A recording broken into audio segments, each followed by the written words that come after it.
Right on the heels of the snow that's moving out. Chicagoans are used to such frigid. Chicago and searching for shade. Saturated with warnings about Tylenol.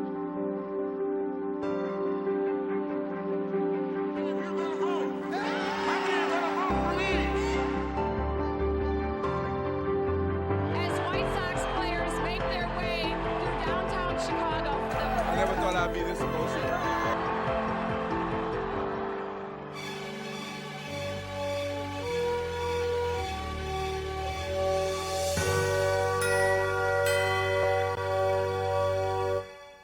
Hello, thank you for joining us. I'm Allison Rosati.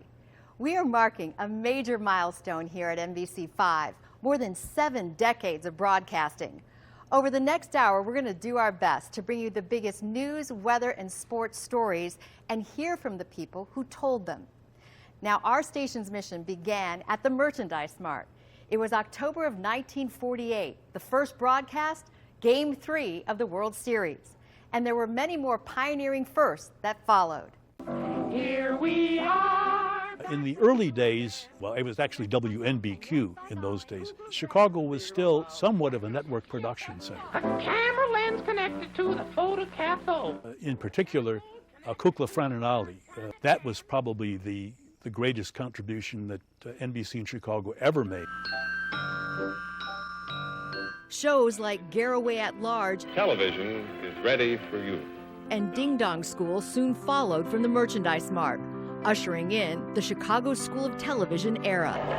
In early 1949, commercial broadcasting begins. It's important, but it's not too important. With daily news updates. Brought to you live in living color. April 15, 1956 will always be remembered as C-Day, when Channel 5 became the world's first all-color TV station. Another big change debuts in 1964, when the station's call letters are changed to WMAQ. Daily Chicago and how it's working without him. 1966 brings a broadcast first when Jory Luloff becomes Chicago's first female news anchor.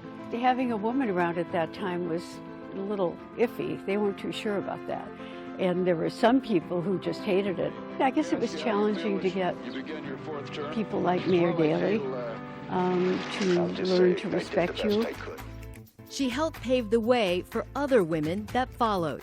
Our newsroom was, in the day, a teeming, shouting, typewriter clacking, some people smoking, some people yelling kind of newsroom. But at the end of the day, we got really great stories on the air. Good evening and welcome to our new home at the NBC Tower. In 1989, another new era begins, with the city and station buzzing as the new NBC Tower is built on Columbus Drive. We were moving into a building that was now named for us, the NBC Tower, so it's a big deal. I guess most of us have found our way to the new building. Soon after, global superstars are born with talk shows from Jenny Jones and Jerry Springer. 2004 opens a new window to Chicago television with the opening of the city's first street-side studio. Studio 5 has arrived. Decades of broadcasts followed, from faces you trusted to bring you the biggest stories in news, politics, weather, and sports. The 108-year drought is over. For years, we took the wheel of the auto show. Now our NBC team is in both halls of McCormick Place. And we are proud to be your marathon station for 20 years. I love the marathon. It's one of my favorite days. It might be my favorite day every year. Now, Channel 5 is also streaming everywhere 24/7 as NBC Chicago News. Still covering what matters most with a legacy of integrity. I think there is a hunger here at this television station to be the best at what we do. We bring those stories to our viewers every day. In a city known for politics, 2 women have become synonymous with the best political coverage in town. From holding truth to power and politicians to task, Carol Maureen and Marianne Ahern set the gold standard. We sat down with the Thelma and Louise of politics for a look back at their legacy at NBC5. Let's talk a little politics. I'm Carol Marine. And I'm Marianne Ahern. I was the first female political editor. I believe I was the first woman to be named political reporter at NBC. This corruption probe will shock and dismay even the most cynical of political observers. We broke Operation Silver Shovel, environmental terrorism in the neighborhoods, and the moles who wore wires against the politicians. People don't know behind the scenes that we met every single week. And of course, we never knew what the week was going to bring. It's time for me. It's time for Chicago to move on. How about the day that Mayor Daley decided that he was not going to run again? I don't know what it was, but she and I, in separate places, thought something feels funny.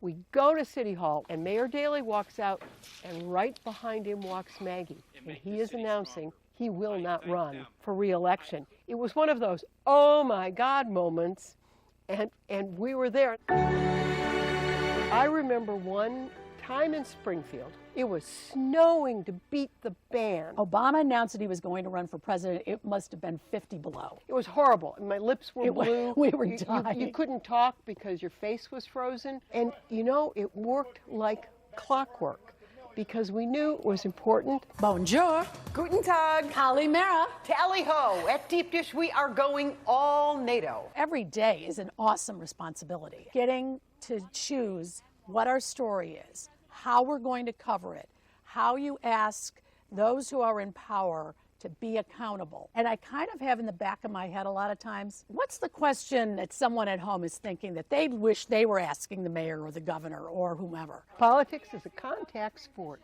and our sports teams are often not so good, but our politics is great. Which takes Thelma and Louise out of the running. That, of course, is the nickname given to us by former Obama spokesman Robert Gibbs. They didn't always approve of some of the stories we did. We seemed to be too critical. And he walked upon Marianne and I, who were getting ready for a live shot, and Gibbs goes, Thelma and Louise. He did not mean it as a compliment. We embraced it as a compliment, didn't we? We loved it. We even had our own Brad Pitt. Don Mosley, our fantastic producer. And we would take pictures at subsequent conventions with the headscarves and the sunglasses. We even did a go out to vote little button. We did fight slightly over who was Thelma and who was Louise. But I am Thelma. It's all good. Carol Marine and Marianne Ahern, the team Chicago trusts to cover politics. I mean, what can I say? It's just been a great friendship, not just a collegial relationship. And women do get along. And my mother used to say that you keep your girlfriends close because they will save you. Your girlfriends save you. Besides politics, there is one constant in Chicago, the ever-changing weather. Everybody has a storm story. But what about those who forecast it? We sat down with the NBC5 storm team to look back at covering Chicago weather. Snowstorms, Oh my gosh. tornadoes. One of the toughest things with severe weather is to look on radar, see something that you know is the worst day in someone's life happening. And all you can do is tell them to protect themselves. Chicago's most experienced team and Chicago's most accurate weather. It's interesting to see how people get into weather, that there's some seminal weather event that happened to them. There was a storm in Portland, Oregon, where I grew up in 1962 on Columbus Day, Pacific Hurricane. I remember riding it out of my living room with my family and hearing the roof creak on the house. And I think if there's any fascination with weather, it probably started with that. For me, my moment was I was in the Army. It was pouring rain and snowing at the same time. And I thought to myself, how is that possible? It'll feel like it's in the mid and upper 90s as we head through the afternoon hours. And that's what really kind of got me started on a path to meteorology, at least in my head. I keep thinking, I've got to find out why. But showers to our south and southwest. Watch as we transition to our stormcast model. This is a magnet of the skyline of Chicago. So I had it on my refrigerator my whole career. Basically, this was my motivation to get to Chicago. And here I am. Not right. Oh my!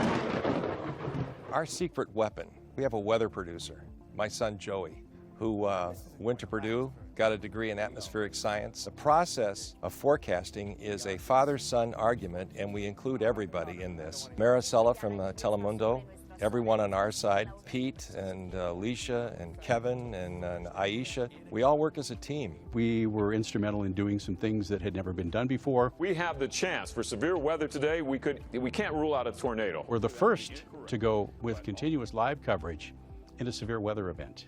And that was a tornado outbreak. It was a devastating storm for sure. The oddity was that it took place in February when people think severe weather doesn't normally take place.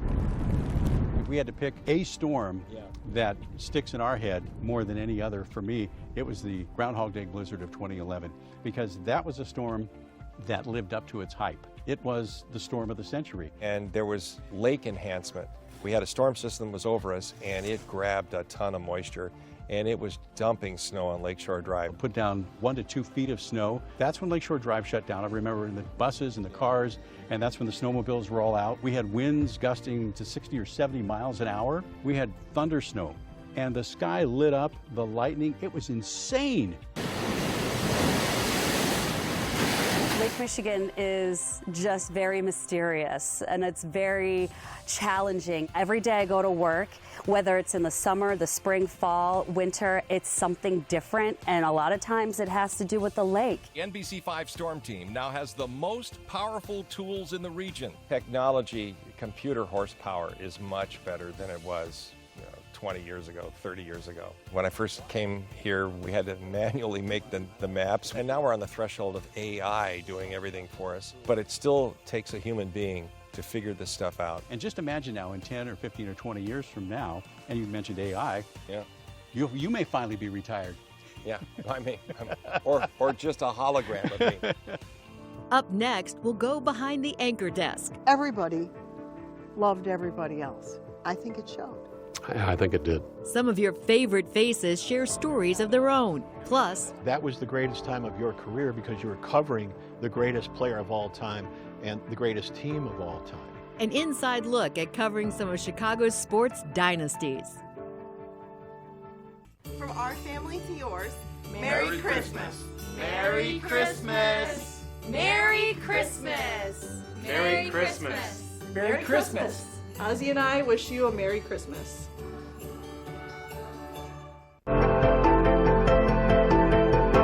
For those of us who anchor the news, you cover so much that it can seem like you've lived a lifetime in just one day. But each day, we are grateful that you welcome us into your homes. Here's a look back at some familiar faces who may have become members of the family. Good evening, ladies and gentlemen. First night is co-anchor on News Center 5. Good evening. News Center 5 weeknights at 5 and 10. I'm Mike Jackson. And I'm Deborah Norville. I'm Robin Meade. I'm Joan Esposito. I'm Zoraida Samplin. Hello, I'm Mark Norman. I'm Michelle Rutherford. And I'm Tracy Navarrete. Good evening. I'm Carol Murray. And I'm Ron Majors. One of the things I will say about the years we spent together at NBC was that I think every newsroom would love to have is it was a true collaborative effort. Over here is Mark Giangreco and me and Ron and Jim Tillman. Everybody doesn't always love everybody that they work with, but they work with them professionally. On that desk, everybody loved everybody else. The mutual respect, which continues to this day, grew into a true love and friendship. We just sat down and did the news together and loved it. Good evening, everyone. I'm Allison Rosati. I've been here for 33 years. I arrived in 1990. And I've been at the same station in Chicago, which I think is nothing short of a miracle.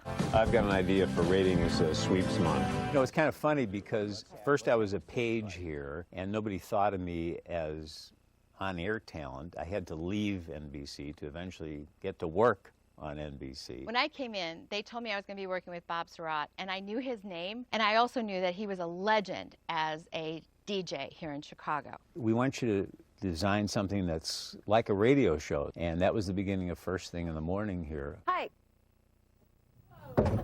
Please don't drink cola in the morning anymore. I can't even stay up like this. And it was such a fun time. I didn't even feel like I was working. No one had done a morning show like that. One more thing about the Clinton inauguration. The goal, I think, when you have these jobs is try to never lose that part of your brain that can register it as something special. Why do you like bowling so much? What do you like about it? Wednesday's Child was a weekly program where we featured a foster child who'd been waiting the longest in our foster care system, who was looking to be adopted. I had experience growing up living in a foster home for 2 years. I felt this was a calling. That was something I was meant to do. Using the power of the medium of television to do something good, to realize that you can help someone have a better life, that's like one of the greatest joys of my life. Good evening, I'm Rob Stafford. I was the main anchor with Allison Rosati for 13 years. When you sit in the chair, you know you're not the first guy to sit in this chair, you won't be the last. You're a caretaker of a legacy of journalism at this station, so that's your job. Second job is don't take yourself too seriously. And we're sorry you missed Rob breaking into Camelot here. Fortunately, I had the best co-anchor in the world who taught me how to be relaxed and be myself. And we had a lot of fun for a lot of years. I'm Mark Sapelson. And I'm Marion Brooks. I've been here 25 years, which is unbelievable. Seems like yesterday I walked in the door. That's it for us at 4:30. I have shared the anchor desk with so many people. I think more than anybody. I think I may have the record of the most co-anchors. I'm pretty sure I do. I'm the constant. And now I work with Alex Maragos. Let's see if I can hold on to him. And they're getting younger and younger and younger. Used to be I was the young one. Now they're the young ones. This year marks 68 years. It's important as an African-American woman to try to raise awareness about and be a voice or a conduit to a voice for people in my community, and being real with our viewers, no matter what it is, whether it's my hair, and just being honest and saying, you know, I know you may not like this, but this is where I am, and I hope you'll get used to it. Heartbreaking news to share with you about our dear friend and colleague. The toughest days were obviously when we lost our friends. Warner Saunders was the most evolved human I have ever had the privilege of sitting next to. He actually enjoyed putting a spotlight on things that were uncomfortable. I have so much respect for him, and I'm grateful for all that he taught me. In my case particularly, Dick Johnson. You also had the responsibility to do right by him and to tell his story and give him his due. That's our news and weather for this Sunday evening. I'm just in awe that you have allowed me to come into your home for all of these years. From remembering our colleagues to covering another cast of characters. Give my good side, will you? The most personalities on one roster of any team you can imagine. A look back at the '85 Super Bowl Bears, up next.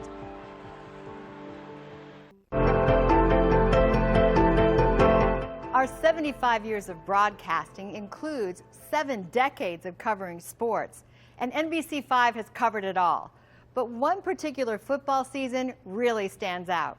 We sat down with 2 reporters who covered the '85 Bears to reflect on the greatest season in Chicago Bears history. You know, this was a spectacular, unbeatable team. The best of all time, and as I always say, the most personalities on one roster of any team you can imagine. Give my good side, will you? You got a guy like the refrigerator coming in, Jim McMahon. Nobody knows what he's going to do from day to day. Everybody had their own TV or radio show. Everybody was doing commercials, and they still managed to steamroll everybody. Every day at the old Hallis Hall, you had to be there early. You had to be rolling as soon as you got out of the car because you didn't want to miss Ditka sticking gum on the lens of your camera, Peyton coming out and with his Luger and shooting birds out of a tree on the practice field. See that? That's your IQ, buddy. 0. I'm going to turn over. No, I'd rather talk to him. Grego, when was the last time you could take an outdoor carriage ride with no top on in November in Chicago? I was the original shock jock before Howard Stern. Obviously, Steve McMichael. Our Sunday night show. You're going to get me going here. We had the craziest season. Here, hey, Mark, you bit your tongue. What I want to talk about is I got man. Tim Ryan, Tom Backus. I got my Friday afternoon pump club here, Mark, and I got my hypodermic. Can you imagine doing that now? No. And he thought through every show. He had props for every single Sunday night, win or lose. He brought in jackhammers. He had a chainsaw that he rigged that you could still start it up, but the chain didn't go. And he had red Kool-Aid shoot out of it, and he had it on my neck. He got me in a headlock. I almost passed out. He was cutting off my tie, hitting me in the face with pies. It was the greatest time of my career. The Bears arrived in New Orleans late Monday, and no sooner did they check in than Jim McMahon grabbed center stage by announcing that he had acupuncture treatments to relieve the pain in his butt without the consent of team trainer Fred Cato. And I don't really care whether he approves of it or not. I mean, if it's going to help me to get ready to play Sunday, I'm going to do it. Hi, everybody. I'm Mark Giangreco live in New Orleans. You know, we've been leading the coverage all the way through Super Bowl week. And there they are down there, thousands of Chicagoans, and they all are running Bourbon Street tonight. Probably the most intense week of my entire career. We had a set built in New Orleans, and we did all our shows from New Orleans. Covered over the Bears' closed practice session and got a windshield full as McMahon decided to moon the chopper. That iconic shot was from our helicopter. That's no big deal. I was just letting them know where it hurt. We figured out we did 73 packages in 9 days. That's what I remember about the Super Bowl. Chicago Bears, man, was that fun. I mean, I was covered in confetti, covering the Chicago Bears. We're out here in the middle of the confetti, having as much fun as we can, cheering on our Bears with all these happy fans. How do you feel? I feel really great. Chicago turned out in huge numbers. I could not bless it. Where'd all these people come from? They're Bear fans. They're Bear fans. We had to savor that season because that's never going to happen again. I don't care if the Bears do win another Super Bowl. It's not going to be like that. It's not going to be that epic. Super Bowl champions! Now to another Chicago sports icon. It's impossible to count how many stories we did on Michael Jordan, but one NBC reporter was there for all the ups and downs. Mark Giangreco shared with us his memories of covering his airness. On one, an alley-oop to Jordan for the dunk. Jordan off the steal. Well, I think the very first time I met him, the very first time we did an interview, and back then, you know, he was a wide-eyed kid. So if you were on the road or even after practice, you could just grab him, drag him down the hallway, throw him in a broom closet, shut the door, and have your little exclusive interview. It's no different now. They have to really go out and maintain their own and get some of the respect that a lot of people is taken away from them. And then, of course, as he became Michael Jordan, you know, that was impossible. I think I had a great relationship with Michael because I ripped him all the time and made fun of him, and I think he appreciated that. And he gave it right back to me, and he'd always try to sabotage me. You know, I'm a human, and yet humans, you know, make mistakes, but yet we bring championships to Chicago, too. Michael, you know, a lot of us wanted to leave you alone, but, you know, we have to. I respect a lot of you guys because you have to do your job. Some of you, I can care less about. The most important and the most satisfying and the most eye-opening crazy championship was the first. Jordan simply took over Game 2, working the basketball world into a frenzy, climaxing with the moment still known as the shot. We're in L.A., and it's insanity, and I remember the locker room was so small and, you know, 50 lines of cable in there, it's packed. Does this feel as if you thought it would be? Is it more than you thought it would be? It's more. I never thought I'd be this emotional. Michael lighting up the cigar with the trophy and his mom right there, and I'm pouring his mom champagne, and she's dumping it on herself, and, you know, they're dumping champagne on us, and the first one for me was the best.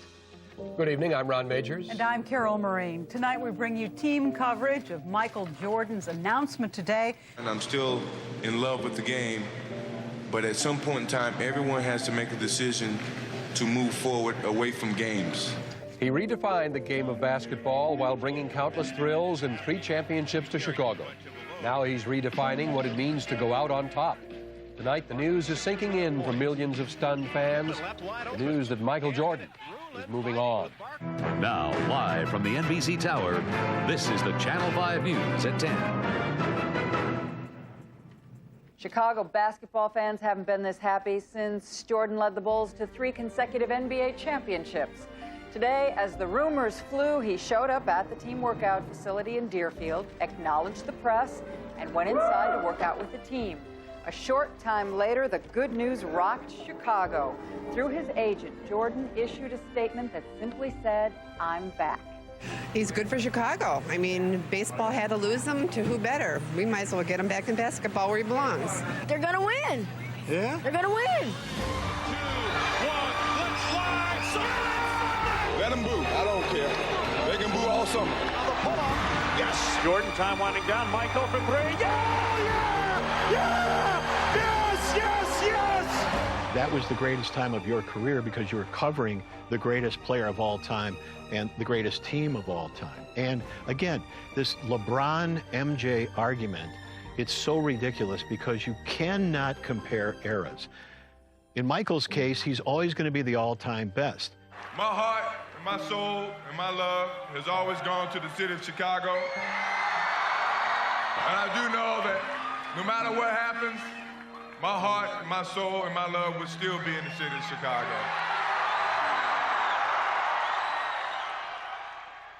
Our coverage of the city's sports celebrations didn't end there. Next, remembering some wins that were decades in the making.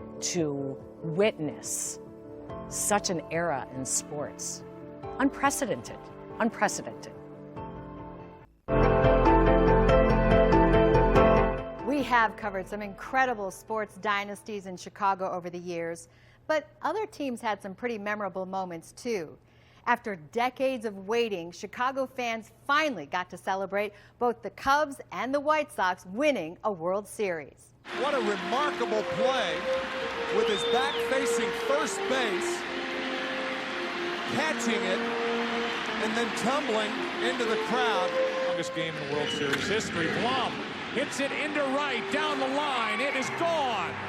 Jeff Blum, the former Astro, goes deep. They shocked everybody. No one saw the White Sox coming. No one saw that one coming. Get Jermaine Guy. That's up the middle, and the White Sox take the lead. Uribe charges, throws, out! And the White Sox have won the World Series.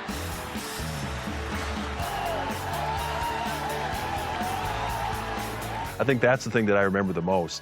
Not that they won, but in every step of the way, they completely dominated the opponent. Scotty Pods hitting the game-winning homer. I mean, who would have predicted that? The guy who has never hit for power in his career. Mark Burley coming out of the bullpen, maybe had a couple of beers before he came in to pitch. I mean, that was a loose group. Canerco up, and he rips one into left. Canerco, grand slam. And I don't think any of the pressure of trying to win not only the American League pennant, but then go on to the World Series, I don't think that really affected them. I think Ozzie kept that group loose.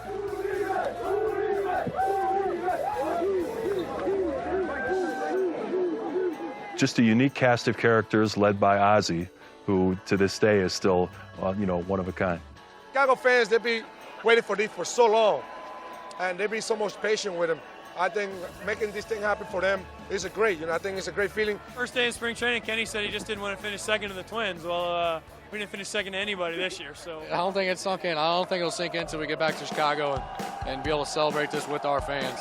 88 years of frustration taken out and one big celebration as White Sox players make their way through downtown Chicago for the first World Series parade. Just looking out into the sea of fans and seeing people's reactions, I thought, wow, if I was not here, I would be there. Seeing people hanging out windows, on window ledges, just everywhere, just to see us. So I'm gonna enjoy, every part of this day today. Remember, I was sitting on the rooftop with Allison and Warner Saunders, and we were just watching the parade come down LaSalle Street, and it was cold, but it was the fans were just enjoying every second of it, and that was one of my last assignments here at WMAQ, and I'll always remember it. It was a very special moment, not only for White Sox fans, but for the entire city of Chicago. Everybody kept asking me the last couple of days what I did with that last ball, that last out. Well, it's going to this man right here because he earned it. Getting this ball from Paul Canerco is the most emotional moment of my life. Quite frankly, I didn't know there were this many of you out there, so we are humbled, overwhelmed. I don't want to lose it here, but I'm telling you, this is what it's all about. This is the pinnacle. I've never seen anything like this. God bless this team. God bless Chicago. We're World Series champions, baby! Don't stop believing. Come on, Chicago. Hold on to that feeling. This is the greatest feeling of my life right here, guys.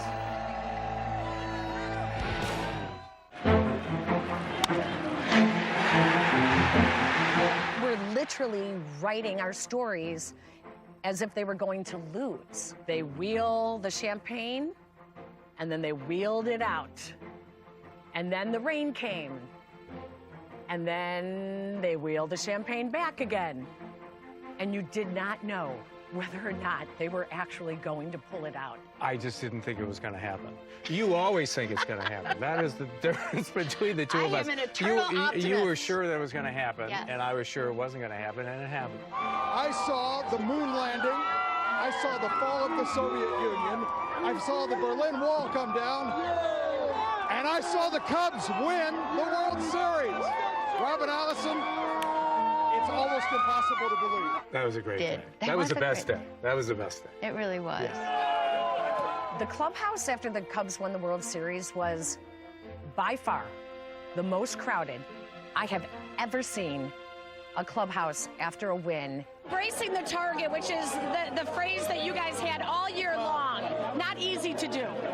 No, I mean, we didn't really care about the target. We just wanted to beat people and be prepared. You know, we got some of the most talented baseball players in the world. You got very emotional, didn't you? Yeah, I mean, obviously I slipped a little bit, but yeah, I went right down to my knees, and it was just a hard-fought game. I mean, they came back, we came back. I mean, it was probably one of the best, Game 7s ever. It's probably a good thing. Yeah, this team right here will go down as one of the greatest teams in Chicago sports history. At the very end of our broadcast, we were out on the field, and they said, "Do you have any final thoughts?" And that's when you can make it personal. It might be your Aunt Marie. It's my dad, Ed Kaczynski, who, dreamed of always seeing this in his lifetime. And now he'll be 82, and he finally got to see it. My brothers, my sisters, my late sister, who was a Cubs season ticket holder. You get emotional watching everybody, and you understand the emotions of why this is so important to everyone. It is such an honor to be a tiny, tiny fly on the wall to witness this history and to bring it back to the people at home in Chicago. I am so grateful for it, and I am so, so happy for Chicago, for Cub fans who will never, ever forget tonight, and it's yours forever, guys. This is impressive, especially in such a large city as Chicago. Listen to those crowds. It was pretty surreal to realize that the Cubs, yes, had won the World Series, and here we are covering their championship parade. And then to hear estimates of 5 million people across the city, it just goes to show you how incredible a sports town this is and how long Cubs fans had waited for that moment. Welcome to Cubstock 2016. Look at this thing. I will never forget the Cubs parade in 2016. It is not an exaggeration to say there are Cubs fans as far as the eye could see. I mean, that expression is used a lot, but I could not look on any part of the horizon and not see Cubs fans. That's how many people there were. Every single person that has worn this jersey, I feel like won the World Series with us. Look what the boys got me! The whole city came to a stop, and it was something where you just tried to soak in every single moment of that day. I will never forget that. Everybody! We won a World Series, everybody! Hey, Chicago, what do you say? The Cubs are going to win too. One more time. Go, Cubs, go. One last time. Go, Cubs, go. Hey, Chicago, what do you say? The Cubs are world champs today. Now to a team that united the city back in 2010. The Chicago Blackhawks shared one goal in that magical season and took all of us along on their quest for the Cup, especially our former sports reporter, Peggy Kaczynski.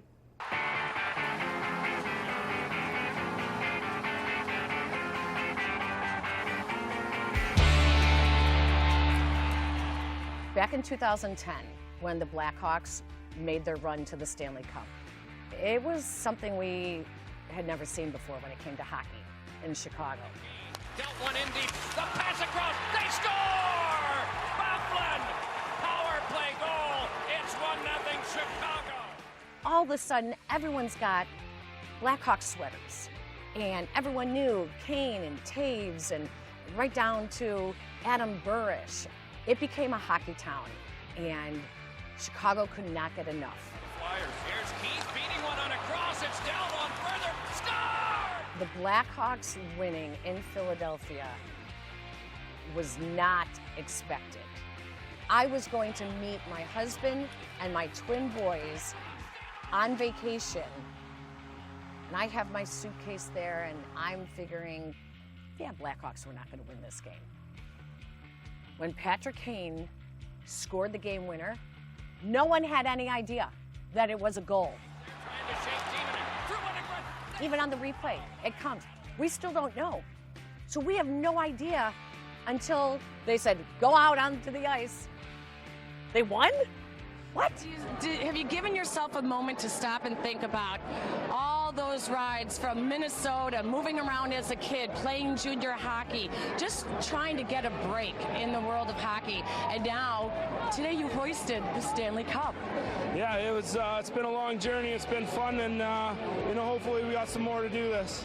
It was crazy, but that was the magic that followed those Blackhawk teams. They were a magical group, and boy, it was just meant to be. And, Canner might have been the only one in the building who knew it went in, but it was what a great ending. No, I mean, it was like, okay, talk about a delayed celebration after taking so long to finally get it here. We took the audience where they had never been before, and that was live in a hockey dressing room immediately after a game. It's heavy, man. I'm getting tired of carrying this thing around. You're not, yeah. Are you? I'm just kidding. The Cup is making its way out here, as well as the Conn Smythe Trophy, won by Captain Jonathan Toews. We're ready to roll, and the Odyssey about to begin, a journey that will take them ultimately to Michigan and Wacker. The city is about to go absolutely wild. They were not used to a parade, a victory parade. And now what does the media do? And we talked them into letting us on the bus. And you can see the old-timers in the bus behind us right now, you guys. What an amazing moment this is to be part of, you guys. Just seeing the number of fans and people hanging out office buildings and throwing confetti out of office building windows. There is nothing like covering a championship parade. We had so much fun because you're with the whole city, live, watching the same thing they're watching, and just going along with it. And you're just sort of a guide through this incredible day. We're proud to say that today we're Stanley Cup champions. Who knows a good dentist, by the way? Anyone got a dentist? You guys are absolutely amazing. You made this special for us. These are the best guys in the world, and I couldn't envision a better moment in my life than right now. When we come back, another chapter in our 75 years of broadcasting that played out in our second-floor studios. Plus, a behind-the-scenes look at getting our news on the air. Now here at 4:30.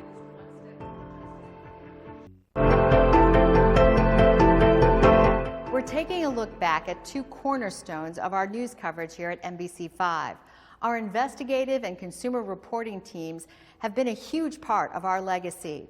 They've asked the tough questions and continue to be your voice, sparking change along the way. Tonight, Peter Carl exposes a police system which fails to deal with the cops who are beating justice. When you do something that reaches the people and you give the people a voice, you change lives. Our investigation shows that Secretary of State George Ryan may be benefiting from a questionable source of cash for his campaign. Investigative journalism is when we are at our best. That's the most important thing we do. They are an especially menacing breed of policemen. Stories that I did here on police brutality called Beating Justice, we identified a number of police officers who had 3 or more charges of brutality against them.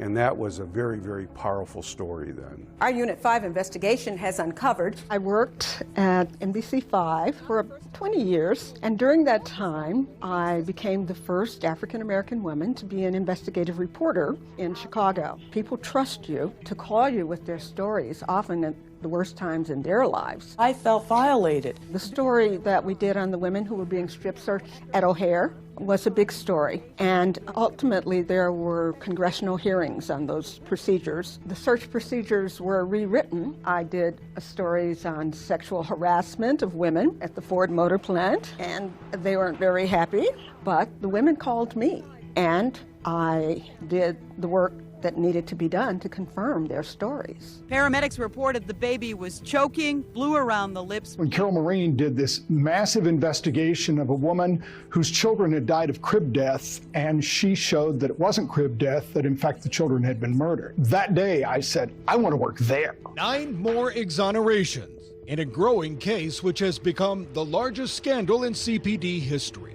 We do investigative stories because we believe it's our responsibility to equip the citizens with the information they need to make decisions about their government. Police seem to have plenty of leads, but went months or even years without filing charges. Probably the most important investigative story I ever did was a story about hit-and-run accidents in Chicago. Those stories involved just a complete inability of the Chicago Police Department to solve what are obvious crimes. We called them out on that. We said, why aren't you doing more on these? UPS says it reopened this case because of NBC5's inquiry. I was the consumer investigative reporter here for 27 years. Some products were changed because of our reporting. When we started doing the bye-bye syndrome, people said to us, you've lost your mind. Car makers are never going to put cameras in cars. What do we have now? Standard equipment. Offering push-button convenience. We were the first to tell the story of the problems with keyless ignition. And again, what we heard initially from the industry and lobbyists was, this is user error. And then it kept happening and it kept happening. And so now there's regulations about that to prevent it. NBC5 Responds is in your corner. When we gave birth to NBC5 Responds, it was a whole different thing because we said we're going to answer every email and call and we're going to track the money. We had this couple in Arlington Heights and their retirement account had been hacked, so they reached out to us, but they got their $40,000 back. That was a great phone call to make. We profiled her case on our series, Scene of the Crime. When you do some things that really help the community, that's where you really feel good about what you've done. And the stories are of, for, and about we the people, and that has not changed over 75 years. If only these walls could talk. In fact, this wall is filled with messages from guests of the Jerry Springer Show. It got its start in this very studio with Jenny Jones across the hall. Jerry and Jenny began our legacy as the Talk Tower, with others to follow. She checked herself out of the hospital and demanded to be here. During that, the late 90s, early 2000s, a lot of people, if you were coming to Chicago, you were going to the Jerry Springer Show. One time it was like 6-month waiting list to come to see the show. Tickets were like gold. The energy in there, those shows were just so crazy. And sometimes something would be revealed, or we'd have a big scuffle on stage, and the audience would just explode. It was like a nuclear bomb went off. During the Jerry Springer era, it was a strange place to work. And this is before he was called in to do commentary, because he'd have all these bizarre audiences. Our newsroom is directly below where his studio was. So you would hear people stomping on the floor, and you'd hear the chairs flying. And we're trying to conduct some serious news business for the day.